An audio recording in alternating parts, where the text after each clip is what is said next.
to the mic. What's up, everybody? Welcome back. Wondering Fishing. Yo, what is up? What's going on, everybody? And welcome to another One Dream Fishing podcast. If y'all are out here watching on YouTube, out here, go ahead and look at our podcast. We are now on Apple Podcasts. If you are unable to pull up YouTube, you're on the water, you're driving to your next tournament, anything like that, you want to listen to what we have to say about our latest events, go give it a look, go subscribe to it. But anyways, let's get started with this week's episode. Like I said, if you are a new or returning, I'm Jacob. I'm Mark. And I'm Reese. And we are at the Dallas Baptist University recording studio, which can also commonly be referred to as our dorm. But let's go ahead and get started with this week's episode. We're going to be talking about kind of the recent events that have unfolded in what city in Florida were you all in? Leesburg, Florida, and Coleman, Alabama for the FLW National Championship, for the College Series, and also the Bassmaster College Qualifier. Good Lord. The Bassmaster College Qualifier on Smith Lake, and then their national championship on the Harris Chain of Lakes. So let's go and start out with kind of what happened in practice. Y'all started off. Alright, so for the national championship, Mark and I were at Harris Chain of Lakes, and so there's like, how many lakes is there, Mark? I think there's around 9. Yeah, so there's a lot of water for us to break down, and they're all basically giant ponds. I think the deepest one of them we saw was like 28 foot, and that was in a hole. But the rest of the lakes are like 10, 12 foot max, so they're just basically giant ponds, and so you can't really go scan these lakes. You really have to fish them to find where the fish are and really figure them out. And so we had picked out a couple lakes that we wanted to go to in practice. And I think after day one, we spent the whole day up in Lake Griffin, and so we had found a couple fish, nothing real special, but we really didn't want to spread ourselves out, and so we spent both days up in Griffin just to really break down an area, and we felt like that was the best way for us to find some bites and really find something consistent that we could win a tournament with. So.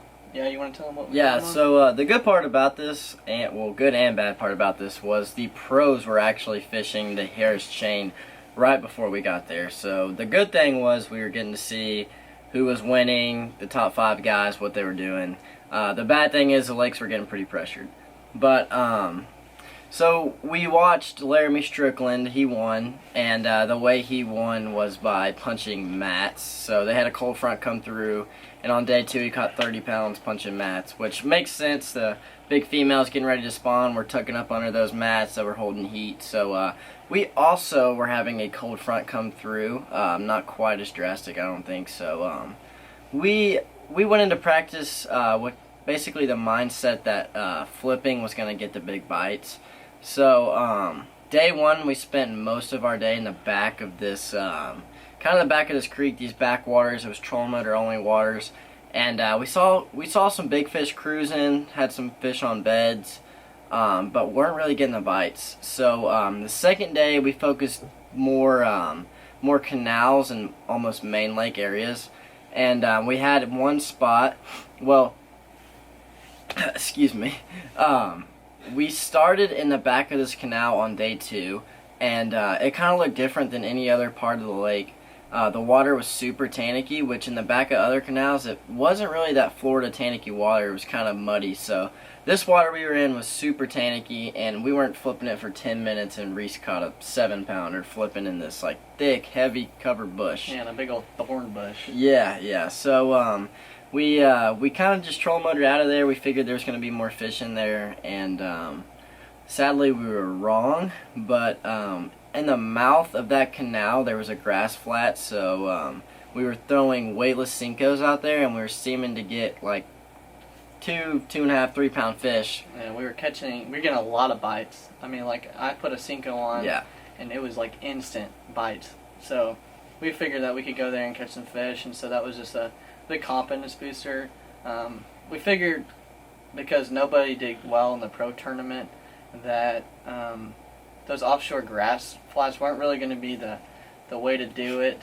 And so we kind of just went looking for a flipping bite. The rest of practice, we kept that big tungsten in our hand. I think we rotated like a 2-ouncer, a 3/4, and then Yeah. a 1 and 1/4. And so we were rotating all those, really trying to find exactly where those fish were. And I mean, you would think after practice we would have found something. No, we didn't find anything flipping. We just had that one canal, and I had caught that big 7-pounder. So we figured that there was going to be some more fish in those canals, and we were wrong about that. But we expected that to be the way to get a bigger bite, and so we kind of, going into the tournament, we expected to be able to punch for most of the day, and we were really hoping for five bites, and we figured if we could get 5 bites doing the flipping thing, that they were going to end up being big ones, and so that was really our game plan after practice. Yeah, so before I talk about what happened at Smith Lake, I just want to say something real quick. What was y'all's average weather day? What was the temp outside? Oh, it was a solid 55 in the morning, sometimes 60 in the morning. We got up to 80. yeah, it got into the low 80s on one day. Okay, so y'all nice get to and see warm. what it was like there in Leesburg, Florida. Now, as we switched to Coleman, Alabama, we were in a total opposite. It was raining. It was anywhere from around, I think our lowest was 29. I think the hottest we got was 60.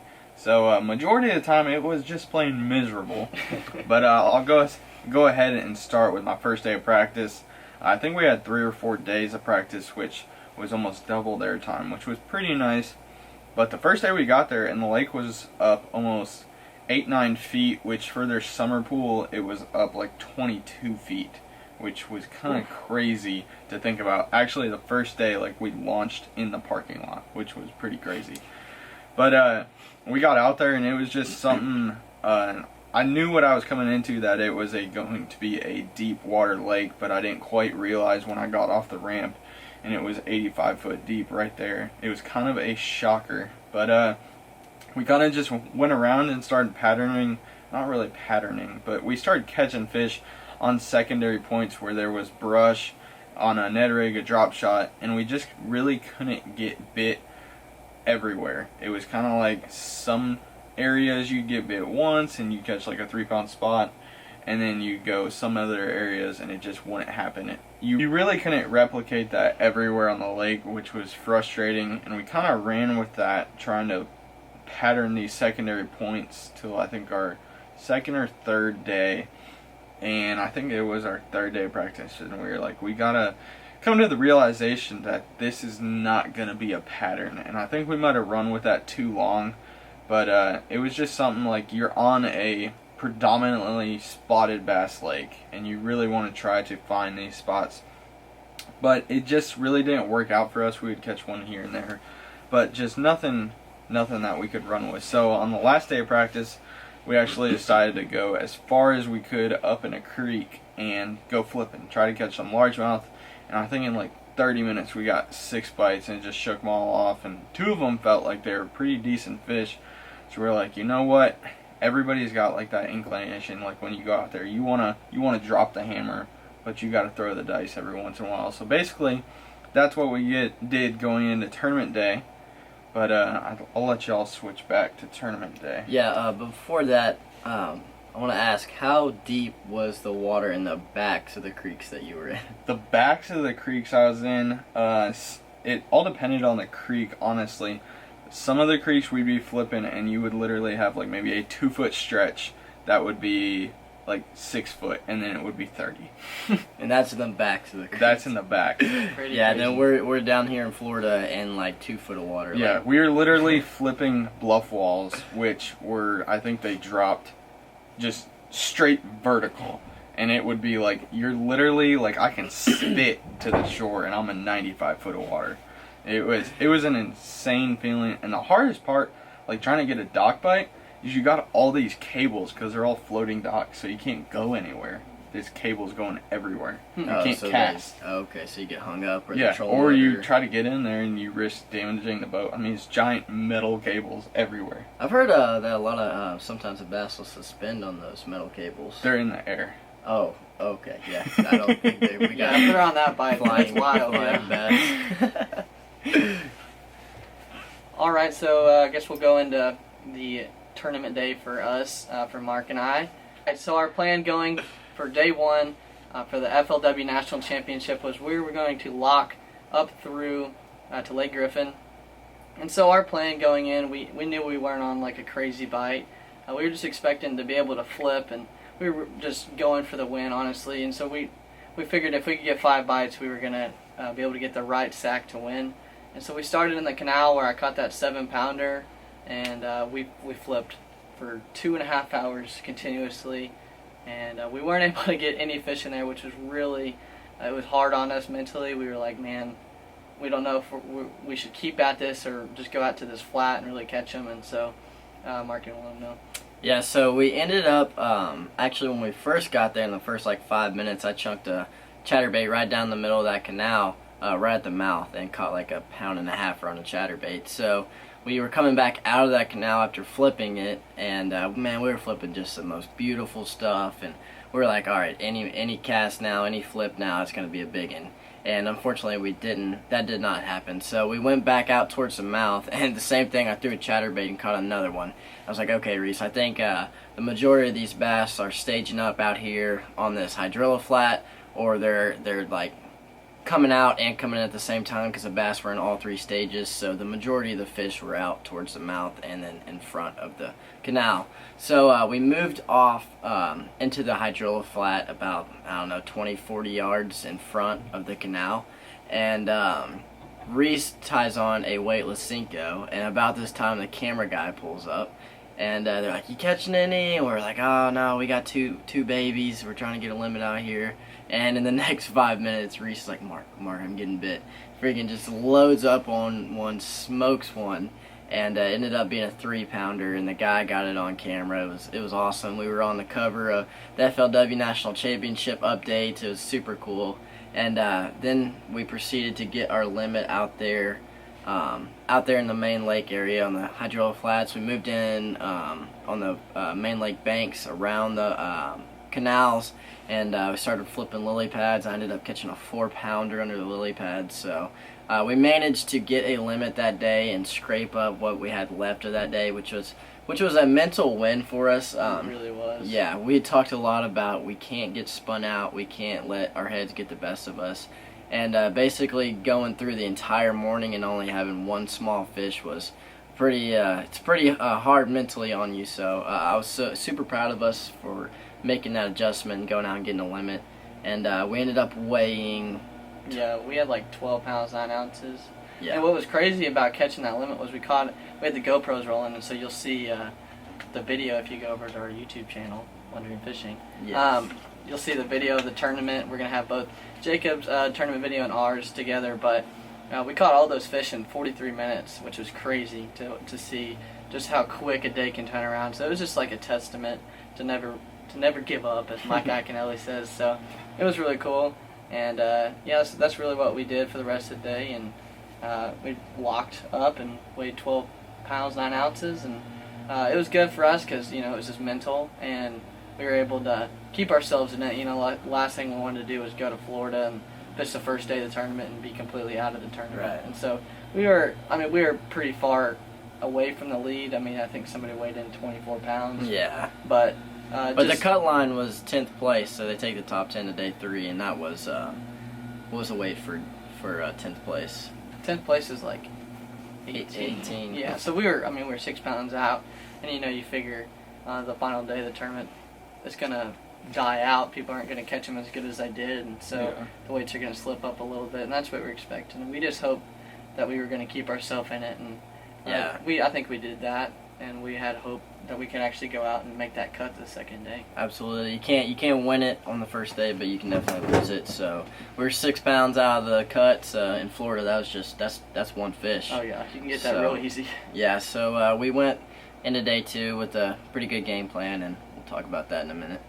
Alright, so my day 1 did not go as planned. Like I was saying in practice, we kind of went with the mindset that we were going to roll the dice and just go for a 5-bag of largemouth. And in this tournament, if you catch even one day of a bag of largies, that can take you a long way on a spotted bass lake.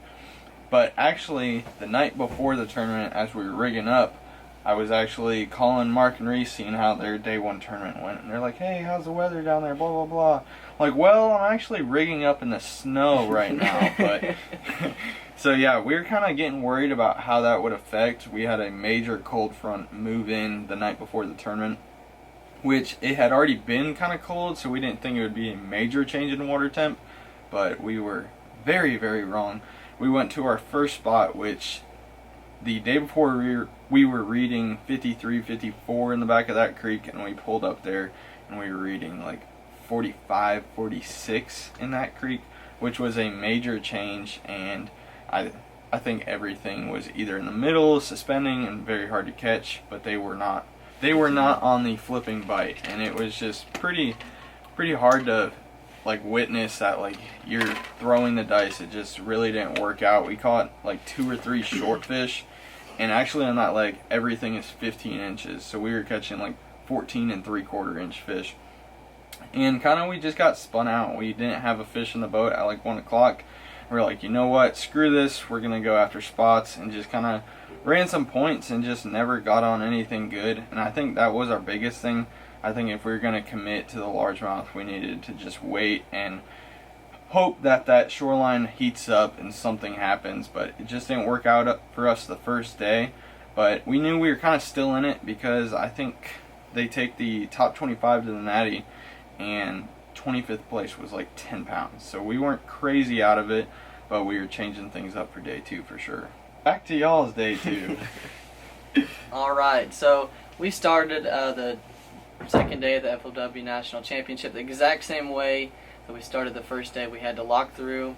Took about an hour and a half off our day, and we had a better game plan. We had figured out that main lake stuff was a little bit better, and so we started on that hydrola flat and hoped to get a limit real quick, and then we were going to build the rest of the day off that, trying to get some big bites flipping.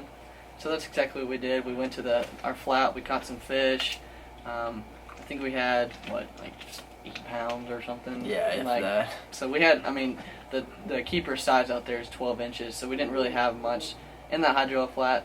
But we were, I was throwing around a weightless 6-inch Senko on my bait caster, and that's what the good thing about that big Senko is, that you can throw it on big gear, and so you really need that in Florida. You need to be able to throw it on a bait caster and winch them out of that grass where they'll bog you down and come off. And so that's what I did. Mark threw around a cutter worm on the outside of these isolated pad fields with sticks.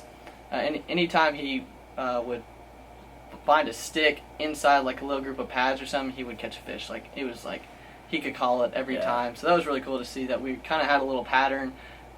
Obviously it wasn't the right size of fish, but so while he was doing that, I was casting over the shoulder, because it was basically the group of pads were on the left, kind of towards the bank, and then the hydrola was out off the bank.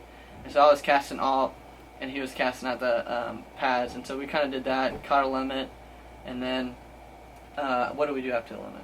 You want to tell them? Yeah, so we got a limit, small fish, like Reese said, about 8 pounds, and we planned on going to an area where we went for the first day of practice. Had a bunch of pad fields and a lot of heavy cover to flip, and it was more main lake stuff. So we figured, most of the fish are out on the main lake. If we can go punch some and flip some main lake cover and stuff, we're liable to get a big bite. So we went to this area, and we rotated 3/4 to 2 ounce weights, punching these mats and stuff. And it was the most beautiful mats I've ever seen. It looked like, we're gonna whack 25 pounds. Nope. Yeah. Nothing. Yeah, we sat there for 2 hours. It was crazy. We were flipping, and same thing. I was like, Reese, any flip, any cast could be a freaking 10-pounder. And finally, we flipped for 3.5, 4 hours. Oh, we stuck to it. We put our heads down and went to work, and we were like, all right, the last 45 minutes of the day, I was like, yeah, this ain't happening. We need to go somewhere. Let's go finish the day. I was like, I just want to catch some fish. Let's go back to the hydrola flat. Reese is like, let's go. So we pull up there, and my second cast, I catch a 2.5 pounder. I was like, golly. I called out a 1, and I was like, oh man, I think if we could have sat here we probably would have caught 15 pounds, which wouldn't have been enough, but I think there could have been some big ones out there. And so we headed into the scales.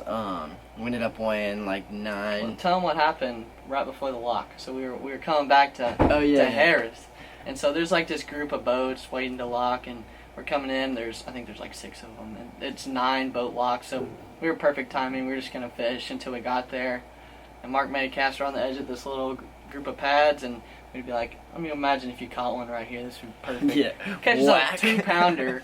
And I'm like, oh my god, and he bow flips it, and so that was just like a little godsend fish. I know, right little at the end. godsend fish. We called out a 1-pounder with a 2 right there in front of the lock. It was awesome. All the guys looked back, they're like, oh wow. I was like, yeah, I caught a 2-pounder.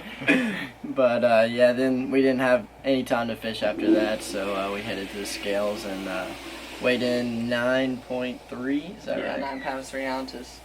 So it wasn't obviously wasn't the finish we were looking for. We were hoping to get the dub, obviously, but like I looked at Mark like halfway through the day, as we were flipping, I was like, man, I mean, look at where we're at right now. Exactly. We're in Florida.